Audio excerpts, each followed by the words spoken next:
Good afternoon, everyone. We are students from Taylor's University and we are group number 13. In this group project, we'll be talking about a beautiful city in Malaysia called Kuching. But before telling you more information about this city, please let me introduce ourselves as a team. So to start with, it's me, I'm Aya, I'm from Egypt, and my team members are Safanah, Aulia, and Zahra. They are all from Indonesia. And we also have Lynn in this group, she's from Seychelles, and we finally have Sabrina, she's from the UAE. If you are more curious about us, you can see more information about us in the WEX website. And now let me tell you more about the beautiful city Kuching.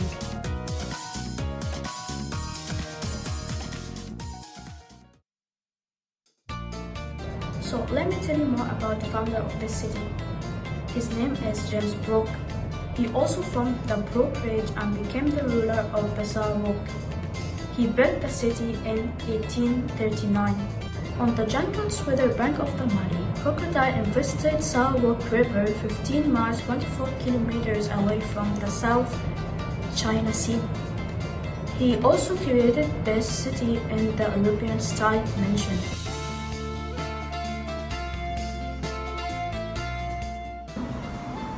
Hello, I'm Safanah and I will be covering about the history and formation of Kuching, Sarawak. The state of Kuching was supposedly founded by a representative of the Brunei Sultan in 1827. At the time, Sarawak was under the rule of Sultan with a lot of disruption among some of the tribes. It was during these times the Sultan turned to James Brooke for assistance. Let me tell you about who this James Brooke is. So he first arrived in Kuching in 1838 and he was given or maybe took the title of the first White Raja after successfully appeasing the revolution in Sarawak.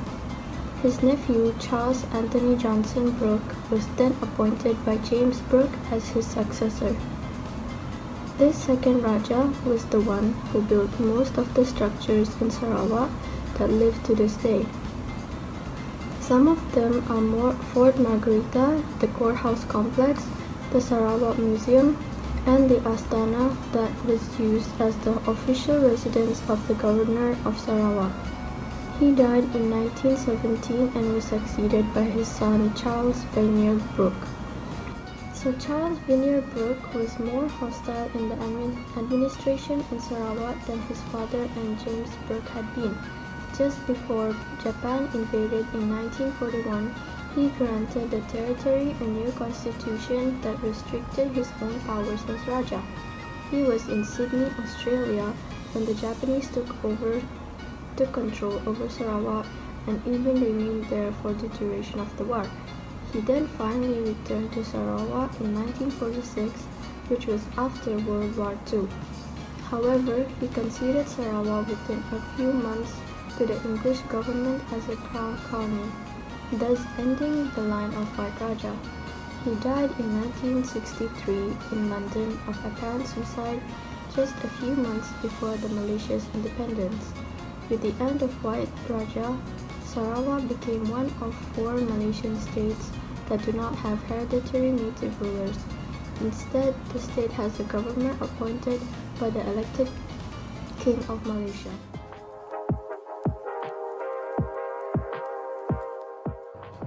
Hi everyone, my name is Tara and I'm going to discuss about the etymology and slang of Kuching. Kuching has a pretty unique name in the Melayu language. In Melayu language, Kuching is literally translated as cat. There are a lot of origin stories to how Kuching got its name. Some of them involve literal cat animals, such as how James Brooke, the first White Raja of Kuching, asked the indigenous tribe the name of a settlement, but the tribe misunderstood him and thought he was pointing out to a cat, so they answered him Kuching.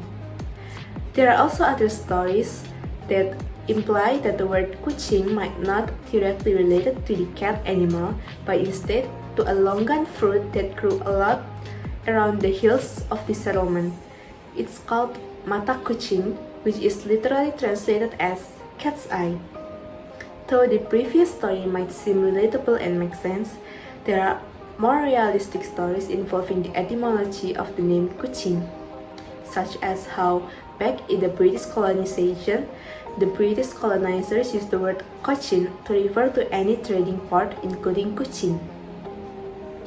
Other story is how there are a lot of Chinese residents at that time, and before the British colonizers introduced pipe and plumbing, they used a well for their source of drinking water, and they use an old forgotten well which is known as Kuching, and that is where the word Kuching comes from. Since Kuching is the capital of Sarawak, one of Malaysia's states, Kuching's flag follows Sarawak's flag. Sarawak's flag is highly similar to that of Brunei's flag, since Sarawak was awarded to James Brooke by the Sultanate of Brunei for helping him defend Brunei against pirate and insurgency. The 9-pointed star at the center of the flag represents the 9 divisions in the state at the time. The yellow color of the flag represents the upholding of law, unity, and stability in diversity. The red color represents courage, while the black represents the abundant natural resources that Sarawak possesses.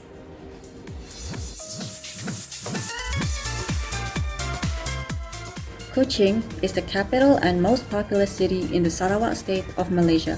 The city is located on the Sarawak River near the southwest tip of Sarawak, on the island of Borneo. The city's name was derived from the Malay word kucing, meaning cat. The locals call it the Cat City, and hence a monument of cats is present in the city. Sarawak contains 56 protected areas, 37 national parks, 5 wildlife sanctuaries, and 14 nature reserves. Sarawak's rainforest houses one of the world's richest and most assorted environments. In Sarawak, you can find the rafflesia flower, the world's biggest flower. And also, there you'll find carnivorous plants, the Raja brookwing butterfly, the hornbill, clouded leopards, proboscis monkeys, and many more.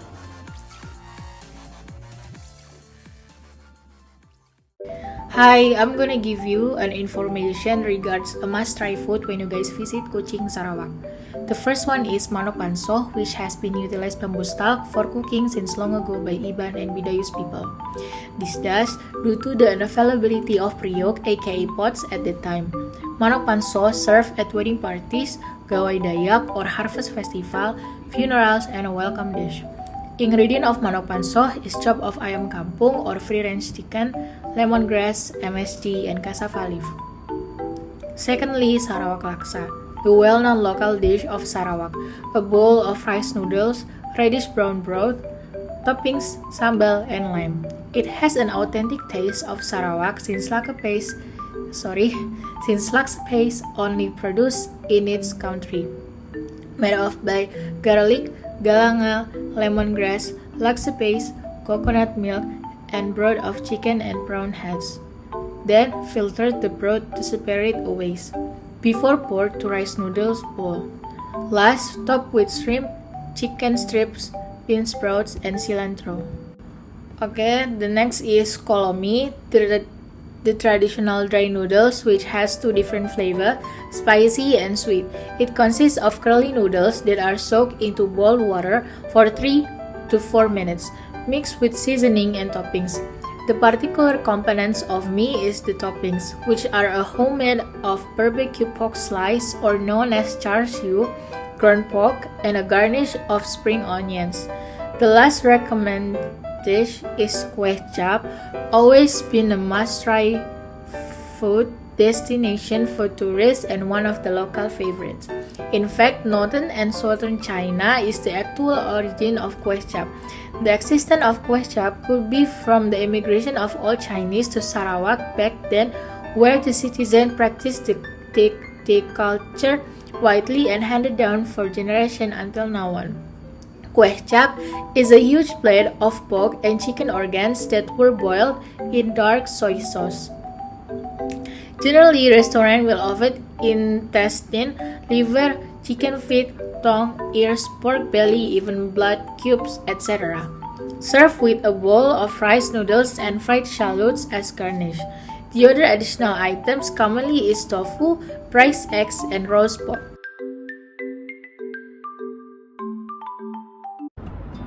Hello, my name is Lynn Mondon, and in my part, I'm going to talk about the local parks in Kuching. Kuching contains numerous breathtaking local parks, and most of them are free enter. Most of them contain similar options and facilities. For example, jogging trails and picnic places, and there are several more that can be explored. My first example about the local park in Kuching is about the Reservoir Park, which is known to be easily accessed.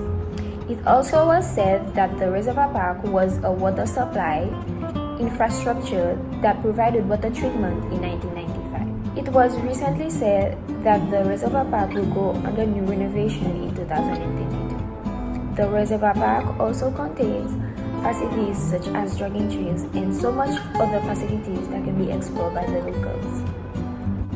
The second example is the Samajaya Forest Park, which contains numerous facilities which includes exhibition room, museum, and so much more. It's a really nice place that you can go to enjoy wildlife and also for more exercising and so much more activities.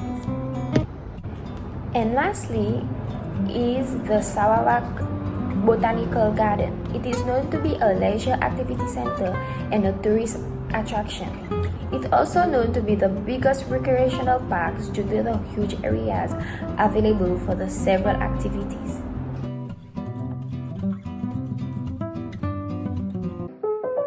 Hi, my name is Suhana Kabeer, and I will be covering the tourist attractions in Kuching. We will start off with Kuching's oldest temple, the Tua Pekong Temple.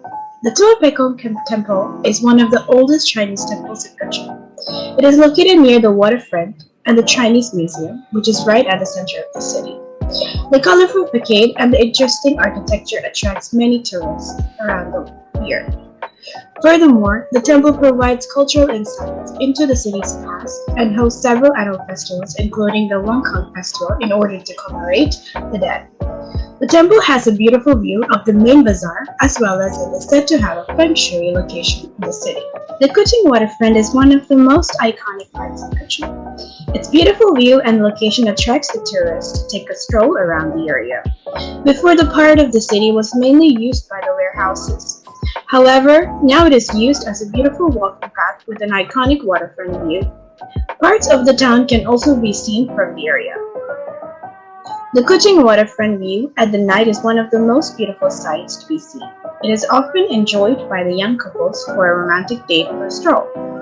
The waterfront is about 1 kilometer, and it is one of the most happening places in overall Kuching, and this is mainly because you can find everything you need around the area, such as hotels, restaurants, and shopping places.